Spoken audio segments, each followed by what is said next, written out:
मला हलक्यात घेऊ नका असा इशारा देणाऱ्या एकनाथ शिंदेंनी आता आणखी एक मोठं विधान केलेलं आहे। मी दरेगावात आल्यावर वातावरण थंड होतं, पण मुंबईत असल्यावर वातावरण तापतं असं शिंदेंनी म्हटलेलं आहे। एकनाथ शिंदेंना नेमकं काय म्हणायचंय हे अद्याप कळू शकलेले नाहीये। मात्र एकनाथ शिंदेंचा रोख कुणाकडे, कुणामुळे मुंबईतील वातावरण तापतंय? साताऱ्यातील कार्यक्रमात मुख्यमंत्री देवेंद्र फडणवीस यांच्या उपस्थितीत एकनाथ शिंदेंनी विधान केल्यानं चर्चांना उधाण आलंय।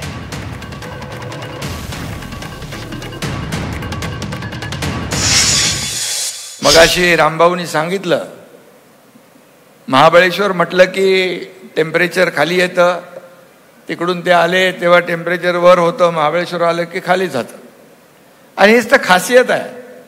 आणि म्हणून मुख्यमंत्री महोदय, मी जेव्हा गावी येतो तेव्हा इकडचं टेम्परेचर खाली असतं, मुंबईचं टेम्परेचर वाढतं।